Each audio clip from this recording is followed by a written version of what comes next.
What's up everyone, Jimmy Fornatron here, and today we're going to strap in and shift into overdrive as we go in depth in a BGR review of Call of Duty Black Ops 6.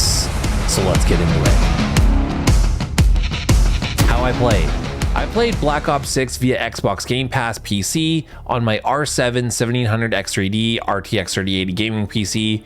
I played it at 1440p with ultra settings with DLSS set to balance, and I was hitting about 100 FPS and above up until 125 FPS. Story, 16 out of 20. Black Ops 6 plunges players into a relentless thrill ride set in the 1990s Desert Storm era. Our main protagonist, William Case Cauldron, and his band of CIA operatives are sent to extract the Iraqi Minister of Defense. The mission starts off as planned, but is interrupted when they discover a new dark faction, the Pantheon, has entered the mix and has their own ulterior motives for our protagonist and the CIA. As soon as I saw the first cutscene in Black Ops 6, I said to myself, holy shit. Is this a Michael Mann movie? Seriously, you can totally tell Call of Duty and Activision have hundreds of millions of dollars spent on these games. The cinematics in this game are on par with huge box office action movies. Call of Duty has never been known for super deep world building. You basically get a mission brief and you're set loose to go full guns blazing or sneak around like a deadly assassin. And to be honest, I wouldn't have it any other way. Straightforward and to the point, nothing wrong with that. I am not an FPS player, and I've only recently played a few Call of Duty games, Black Ops 1 and 2, Modern Warfare, but this game brought me back to being a kid in elementary school playing GoldenEye 007 on the Nintendo 64. This straight up is just the grown-up version of that, and I loved it. The story was an action-packed thrill ride, and I was quite taken away by some of the mid-game twists. I am genuinely interested in hearing what hardcore Call of Duty fans thought of the campaign's more interesting elements that were mixed in. The overall story was right up there with the Tom Cruise Mission Impossible movie, with impossible stakes getting even crazier as the story gets to its pivotal third act. Kudos Black Ops 6 writers.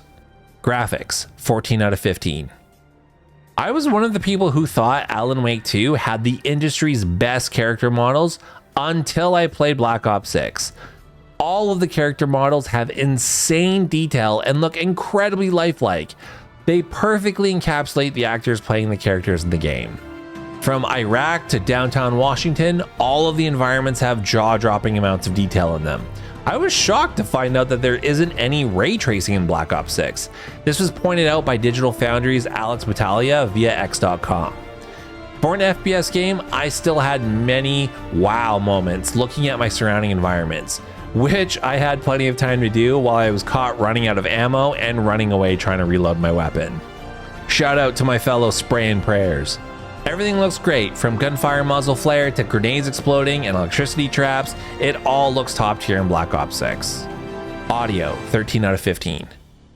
With a mix of licensed music and perfectly created ambient tracks, Black Ops 6 has it down to a formula to keep the player jacked full of adrenaline. I genuinely felt immersed in the world of a CIA spy during my playthrough. First off, this game has bosses, which is a nice surprise, and the boss music was serviceable, but I think it would be a bit much to expect an operatic epic like in a Final Fantasy game. So I was happy with what we got, which is a generic, high-intensity background music. If it ain't broke, don't fix it. Black Ops 6 sound design is top tier, and no, I didn't pay for the $20 subscription service. And I think you have to have insane sound design in a good FPS game. I could hear nearby footsteps, the individual sounds each weapon made, all incredible. Also, the voice acting is Oscar worthy in this game. Activision spent the big bucks getting some big name actors to play characters in the series, and they are definitely not phoning it in for an easy paycheck. You good to go? Am now. Performance, 9 out of 10. I was easily hitting 120 FPS on my PC, but I was super surprised to see this game still supports the previous generation of consoles, PS4, Xbox One, and on current generation consoles, the game is hitting mostly 60 FPS targets. Sometimes it drops to the high 50s on Xbox Series and PS5, which is what I would expect.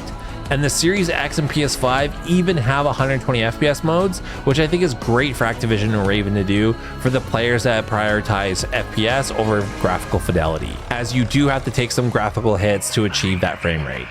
I never ran into a single game-breaking issue in my entire playthrough. I had some minor visual pop-ins from time to time, but other than that, I had a perfectly smooth experience. And I played this game on launch, so kudos. Gameplay, 35 out of 40. These controls were refined and felt amazingly fluent. Again, I'm not an FPS player and I don't know all the S-tier strats for Black Ops 6, but from what I hear, the new movement is very highly received. Only playing the campaign, I enjoyed the mechanics in the game. I like the simple mission board structure and also using money in game to upgrade strats for weapon damage, etc. Raven Studios and Activision knew what they were doing when they incorporated the new body shield mechanic. I have watched countless TikTok and YouTube videos of people's highlights using this mechanic, and I think it is a hilarious, memeable addition to the Call of Duty mechanics. There is zero fat in this game's campaign, and I love it. You go from one high octane mission to the next. I never felt like the story was being derailed for any padding reasons. It is a rare occurrence when a video game respects the player's time instead of wasting it to artificially pad up the game's runtime. Again, this series is nearing 20 plus years old, and you can tell that they have a tried and true system when it comes to the UI UE. All the menus were easily navigated. My one small gripe is the game launcher. And this may be just an Xbox Game Pass thing. The game launches and then you have to launch the game again into a second launcher, and just waiting for two launchers to load can get tiresome. I am legit just happy there were bosses in this game. They were totally out of the blue, and I love that. I think this game had better bosses than Alan Wake 2. There are different standard enemy mobs, and then there's some with the extra armor, and then the pure tank boys. I think with the game's aesthetic and atmosphere, Raven Studios has done a great job with enemy variety. I thought I knew what I was in for with the campaign, but I was hilariously pleased to find a section that looked straight up ripped from the 2023 indie hit Only Up. The missions are varied and have a good mix of tasks and objectives that make the gameplay feel varied. Then you also have the whole multiplayer aspect and the zombies portion of the game, which is a big hit with fans. I am trash at FPS games, so I did not play either of these, as I doubt I would last more than 10 seconds per match round. Art imitates life, hey? The campaign was great, and I found myself enjoying replays of the missions, but I know for 99% of fans, the multiplayer PvP is where this game holds its replayability. Bonus, 1 out of 4. The PC version has remappable controls. I was kind of surprised for a game this big that it didn't include more accessibility options, but what can you do? Overall, 88 out of 100.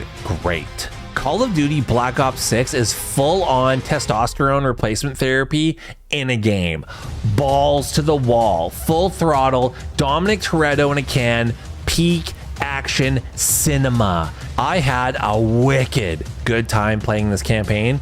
It was super refreshing to play a good, solid, tight 8 to 10 hour campaign that wasted zero time with bullshit padding and drawn out dialogue.